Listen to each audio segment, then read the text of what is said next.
Shundan so'ng ibodatxona aynan shunday davolash qobiliyatiga ega odamlar, nomzod avliyo qizlarni yig'ishni boshladi. Ular odamlarga xizmat qilish uchun shu qobiliyatni rivojlantirishga tayyorlangan. Aytilishicha, davolash kuchi asosan zodagon qizlarda 10 yoshga to'lmasdan oldin paydo bo'lar ekan. Eng iqtidorli nomzodlar esa rasmiy tarzda avliyo deb e'lon qilinib, qirollik oilasiga teng maqomga ega bo'lgan. Lekin oxirgi 10 yildan beri avliyo unvoni bo'sh qolmoqda. Sababi ko'p yillardan beri munosib nomzod topilmadi. Men hali yetim bo'lmasimdan avval oila davrasida yashar edim va avliyo bo'lishni orzu qilardim.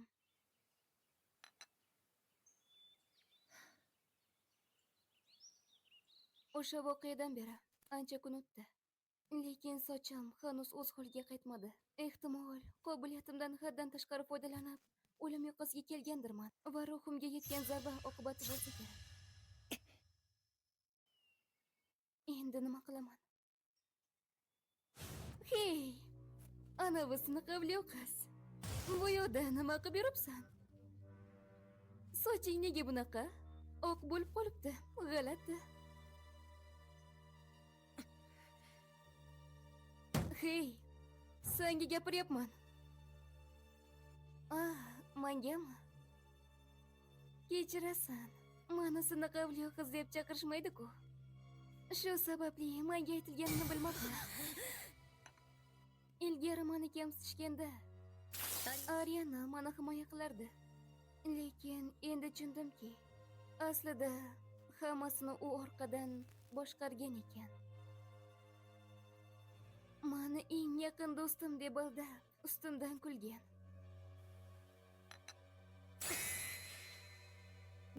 Bu joy avliyo nomzodlarining maxsus gulbog'i. Senga bu yerga kirishga ruxsat yo'q.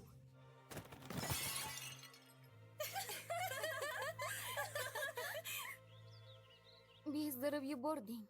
Nima? Jim tur.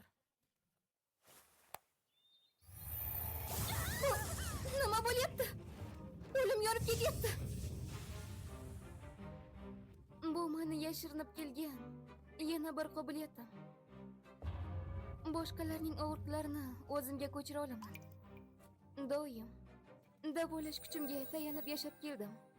Lekin boshimdan o'tgan azob boshqalarga ham o'tishi mumkin. Bu qo'rqinchli kuch.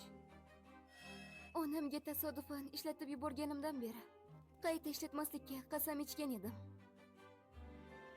Og'riyapti! Og'riyapti! Bilagim og'rib ketyapti.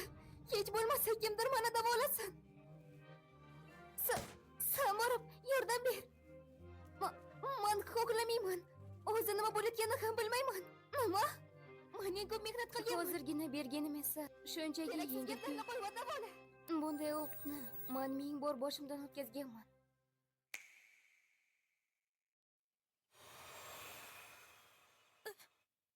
Qara, tuzaldi.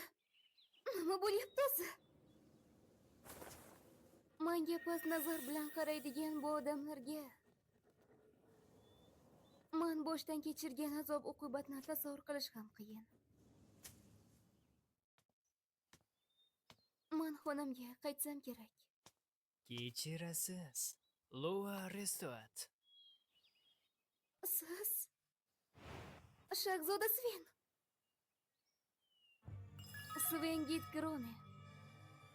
Yurt bo'yicha aql va siyosiy hiyla bilan mashhur ikkinchi shahzoda. Xulqi ham nihoyatda Siz beozor va bilan jiddiy. muhim bir masalada gaplashmoqchi edim. Bu ibodatxonaning qora sirlari haqida. Qaysi tarafga ishora qilyapsiz? Sizda kerakli qobiliyat bor. Menga qo'shilasizmi? Qasos olish uchun.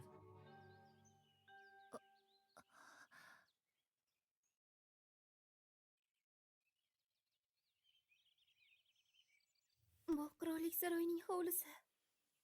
Qanchalar go'zal joy. Atrofni tozaladim. Hech kim bizga xalal bermaydi. Marhamat, o'tiring. Xo'sh, siz aytgan qorong'u sirlar nimani anglatadi? Shahzoda Sven. Meni Sven deb chaqirsangiz bo'ladi.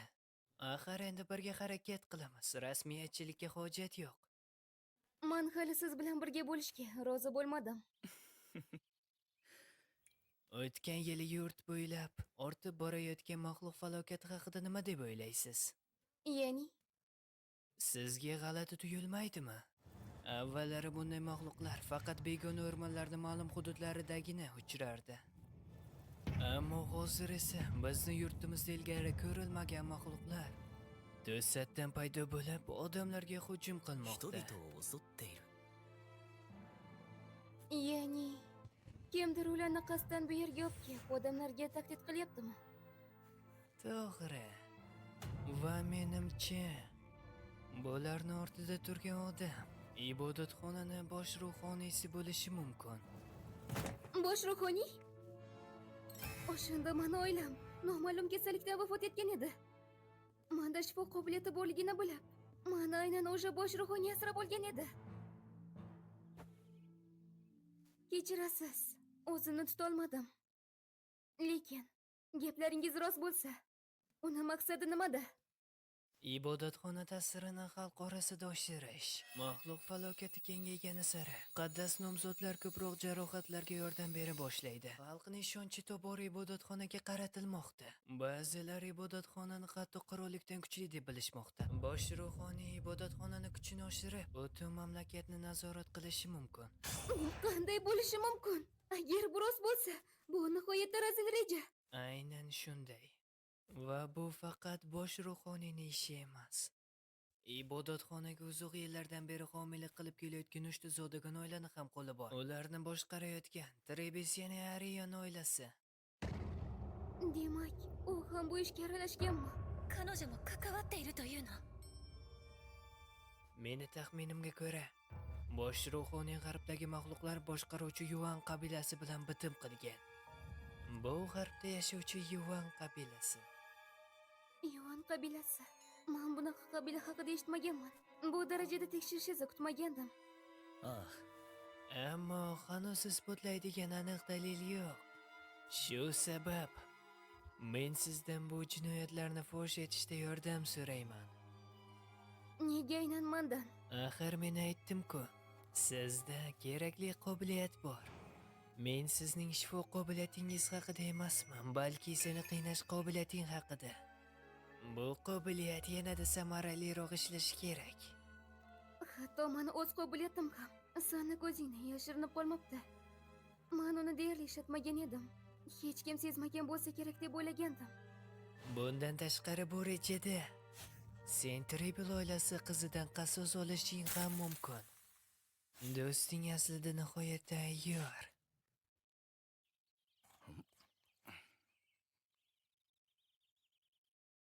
To'g'ridan to'g'ri aytayotganim uchun kechirasiz, lekin men hali to'liq ishona olmayman. Biroz vaqt bersangiz, yaxshilab o'ylab olaman. Albatta, javobingni kutaman. Agar u aytgan hammasi rost bo'lsa, bu kechirilmas jinoyat bo'ladi. Lekin shunchaki xulosa chiqarib bo'lmaydi. Men endi ilgari bo'lgan o'sha sodda va bexabarlikdan yiroqman. Haqiqatni o'zim tekshirib bilishim kerak. Janob Garet, bugun biror joyingiz jarohatlangan emasmi? Yo'q, hammasi joyida. Unda yaxshi. Lekin biror jarohat olsangiz ham xavotir olaman. Avvalgidek. Yana sizni tuzatib qo'yaman. Ari, sen juda mehribonsan. O'shanda ham sen meni qutqarganding. Rahmat senga, Ari. Endi esa seni himoya qilish navbati meniki. Janob Garet.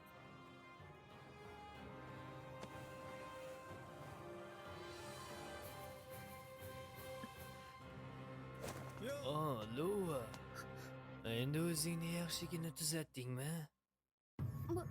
Bosh ruhoniy.